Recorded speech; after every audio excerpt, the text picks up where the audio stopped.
Konnichiwa, every pony. I already hate myself. I just fucking started. I don't want to do this anymore. So as a fun idea, I wanted to come up with like something like the talents from Paladins, or what Blizzard is doing with Overwatch with the perks and shit. I want to like think of like something like is equally interesting that can be in Marvel Rivals as the equivalent. And I am starting out with the supports because I have the most experience with supports. Because I in most games that I play, if the option is available, I'm gonna main support. And I'm gonna start out with a character that I know really, really well. Us against the world! Talent number 1, Fear the Light. Dagger Storm now deals damage to enemies within, and Veil of Light Force deals 20 damage to enemies hit and applies damage vulnerability of 10%. 75 damage per second is the equivalent of Cloak's normal attack, so keep that in mind if you think that sounds a lot. So the idea with this one is obviously to increase this character's like damage output and offensive options. But that's the idea I have it in mind, is like to have one that would increase this character's offensive options. And that's essentially what's the whole point of this one. Also, side note, the little funny animation cancel you can do, I'm sure plenty of you know what it is. You could make these two abilities like be activated in quick succession if you time it really well.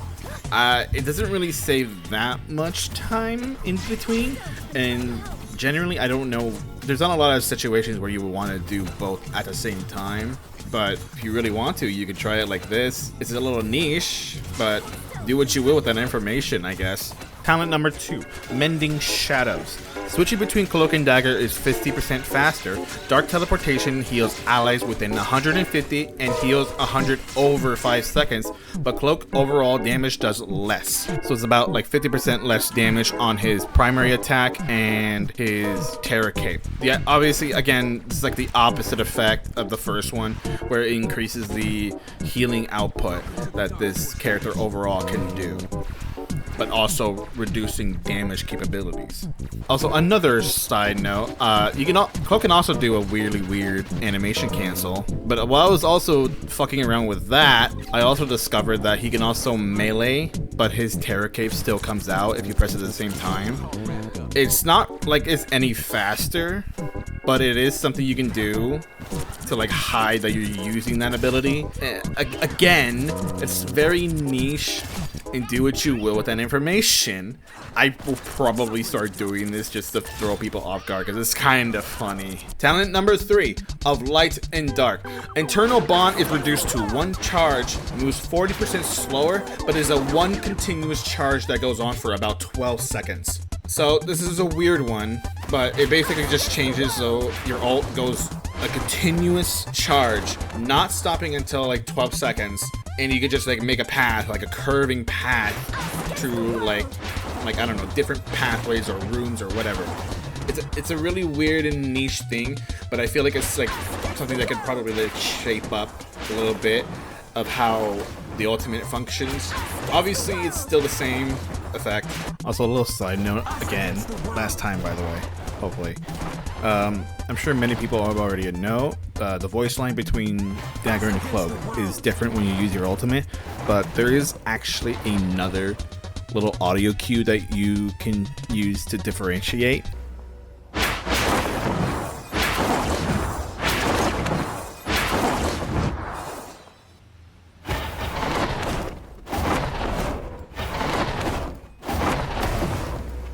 I just thought it was pretty interesting for people to know. Up next, Born Again! talent number 1, Martyrdom. While in Regenerative Cocoon, you move 30% faster and channel it 50% faster, but you do not revive and instead create an explosion causing 225 damage within a 10-meter radius, and the cooldown is reduced to 45 seconds. So if you play Call of Duty, you probably know the idea just from the name alone. You die and you have the ability to create an explosion that will potentially kill or just hurt any nearby enemies that are there. So yeah, this is basically meant to be like, oh, you die, you can go just rush into the enemy where they are and then just pop it right there and then just explode, potentially killing some people. It's a kind of a funny idea. It's kind of meant to be a goofy idea, but I think it's something funny that can change how this passive works. Talent number 2, Avatar of Healing. Avatar live stream total charges increases to 4 and takes 5 seconds to recharge each instead of 6. And healing is increased to 275 to allies and 175 to yourself, but no longer bounces. So basically, the first ally that you hit this ability with, they're healed for 275 and yourself for 175. But that's it. It does not bounce between you and any other allies that are nearby. Just one person and in yourself, and that's it. So it doesn't really like increase the healing output. More or less, it just increases your healing output for a single target. So let's say if you're like for like a tank. Talent number 3, Karmic Inspiration. Karmic Revival no longer revives allies, but instead bolsters allies, giving a healing over time of 75 per second, increased movement speed 20%, and increases damage 15%. Range is reduced at 15 meters and is fixated at the casting location. So this is a complete revamp of how Adam Warlock's ultimate works. Instead of just being a revival of his team, it now just applies a major boost to your team in the location. Pretty similar to Invisible Woman's ultimate, where it has an area of an effect and it gives like a pretty good boost healing. But instead, while it does have healing over time, it's not that much, but it also gives movement speed increase while you're inside it and a damage boost while you're inside it. All right, up next. Your powers are mine! Talent number 1, Simulacrum. God of Mischief now only requires 25% charge to be used, but while transformed, you cannot use your ultimate. This is another really weird one, but you can basically, if you're like 100%, you can use it 4 separate times. Obviously, you can't recharge while you're transformed, and you can't use your ultimate of whoever you transform to. You're only limited to their abilities, and that's it. So this is like something that you can use to like quickly change like character right on the spot, essentially. But yeah, you can't use their ultimate when you're transformed. But you can use it like way more often though. Really weird, but it sounds like a fun idea. Talent number 2, Unstable Illusion. Whenever Loki's duplicates are destroyed or replaced, they explode and cause 75 damage to enemies within 6 meters. Doppelganger takes 9 seconds to recharge instead of 12, and the duplicates no longer deal damage. So this is actually inspired by an already existing talent in Paladins.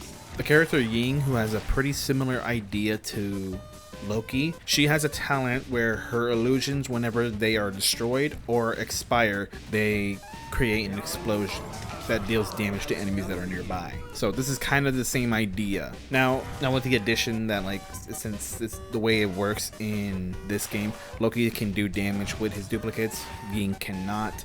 So I would say it would have that ability to do damage removed entirely, but also have his illusions come back faster. So instead of 12 seconds, it's 9 seconds to recharge.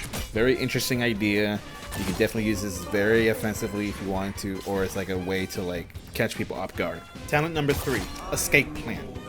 Deception is fixed at 5 seconds of duration, but you move 75% faster and its cooldown is reduced to 8 seconds. Upon taking damage, you are only revealed for half a second instead of just completely breaking the invisibility. So as the name implies, Escape Plan. So yeah, it's just used as a like a movement ability and just like a getaway thing or a getaway ability. Kind of changes how you uses it. Yada yada. You already got the idea of it. It's a little silly, but it completely changes how you would think about using this ability and such. Very, very funny. That is all I have for now. I already have a bunch of ideas planned out, but I think this is it for now. If you made it this far into the video, thank you for watching. If you have your own little ideas that you might have, because I know for a fact that when it comes to like the DPS characters, I don't know too much. So if you have any ideas for those, or for tanks, or maybe alternative ideas that for characters I've already went over, you can go ahead and say what you want. I am very interested in what other people have in mind, or any other ideas that they might think of for these types of like abilities or alternate like play styles for these characters. So go ahead and say in the comments like what you think would fit better, or what you think would be more fun or more interesting. With that being said, thank you for watching. and have a very nice one.